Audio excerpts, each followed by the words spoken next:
Dr.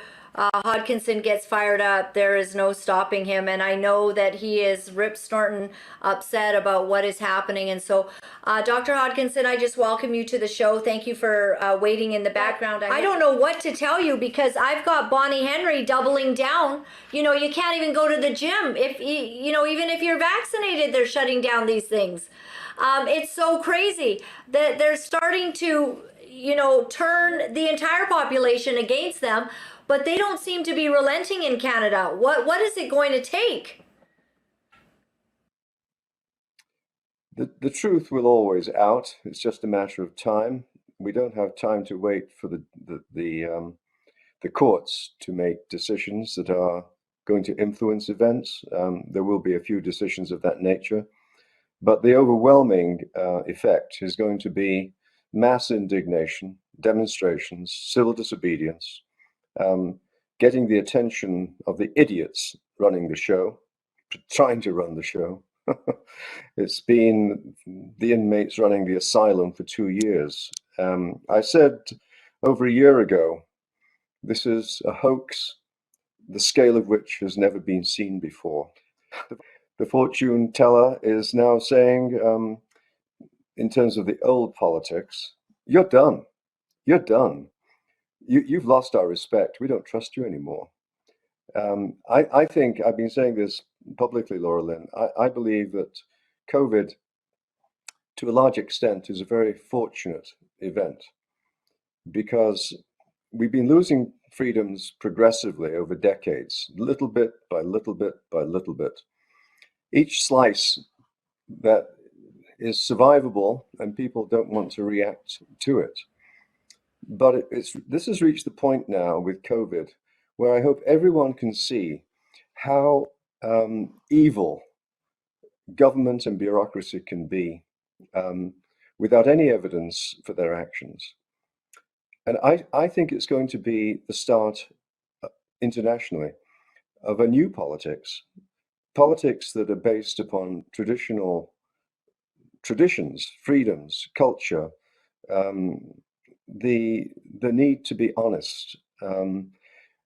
I think there'll be a realignment of parties. We're seeing that already in the States and to a certain extent in Britain. Nigel Farage, for example, and a similar leader is yet to emerge in Canada. Maxime Bernier, of course, is the closest, and he has my full support. But no, there's going to be a realignment of politics. Medicine has suffered a huge hit because the trust that used to be implicit in the title of doctor, that's largely evaporated now.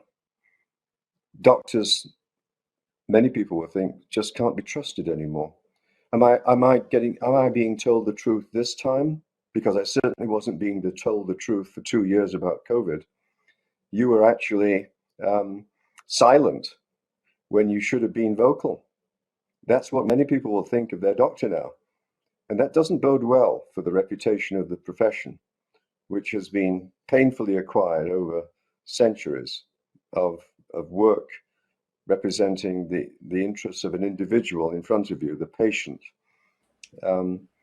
Governments tried to take that away from us, that very basic right of a confidential, private, informed discussion with our patients.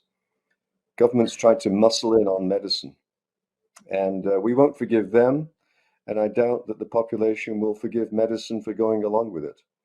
The colleges of physicians and surgeons, I'm saying this publicly now because I believe it in my bones. The colleges of physicians and surgeons across this once fine country are now practicing medical malpractice themselves.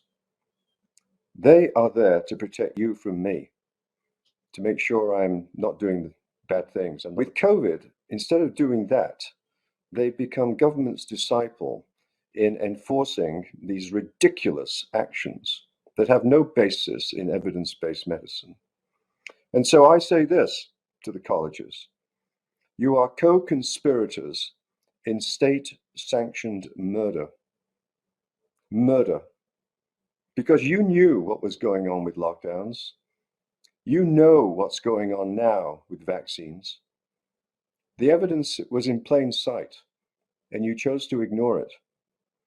And you became government's disciple, enforcing mandates, when what you should have been doing is banging the desk at the Minister of Health and saying, why in God's name are you doing this? This is medical malpractice of the worst order, because it's not practiced on an individual, it's being practiced on the whole of society.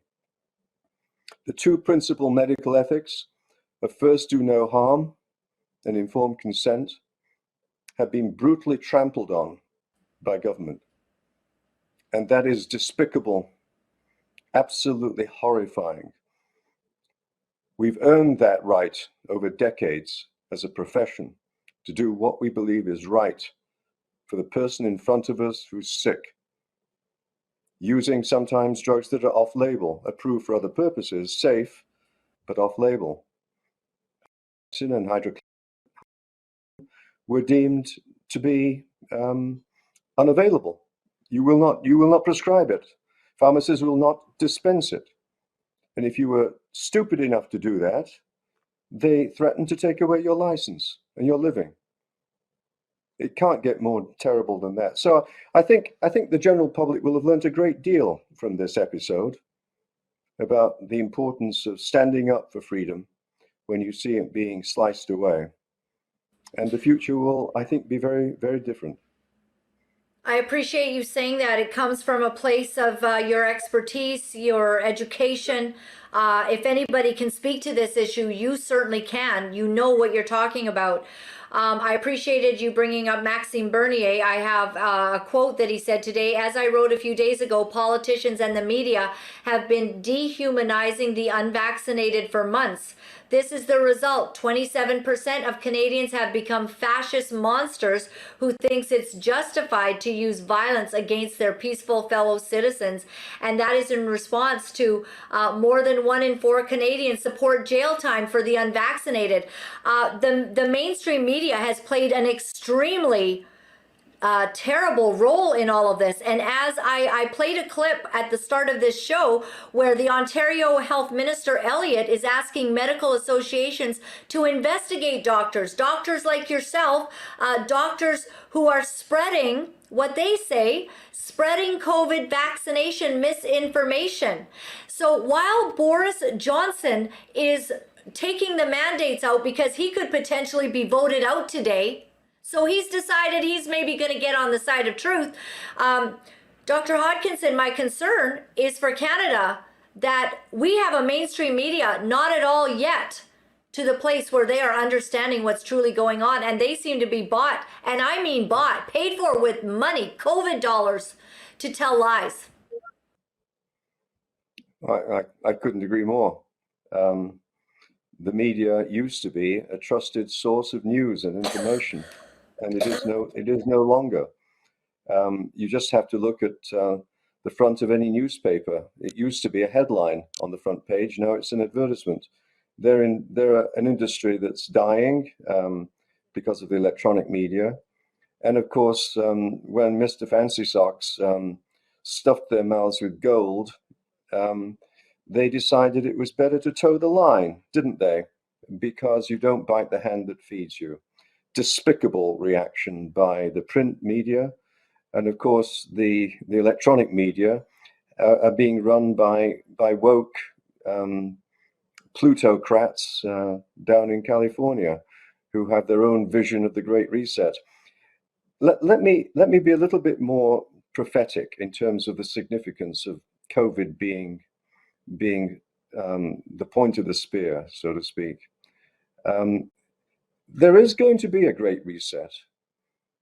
Oh yes, there's going to be a Great Reset, Mr. Prime Minister, Mr. Premier, Bill Gates, Soros, and the like. Oh yes, there is going to be a Great Reset.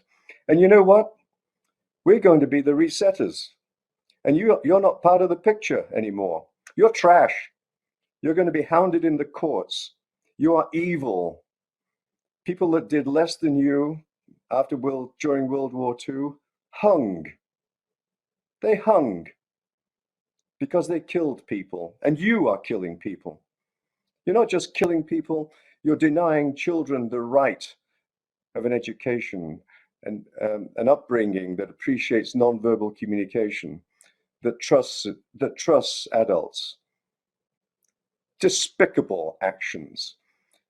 And then you have the goal to entice children to be vaccinated, something they don't need, that's not tested and is bloody dangerous, as anyone knows. But what you've done to children doesn't end there. You're going to subject them for the rest of their lives to not just the psychological consequences of what they've gone through and the educational deprivation, but you're going to subject them to the reality of having to manage the national debt. That might sound like an abstract issue, but it's not. The national debt has grown to catastrophic proportions, and the debt has to be serviced, which means either taxes go up, translation, reduced standard of living, or services go down, translation, less police, less education, less healthcare, or devaluation of your savings, or some combination of the three.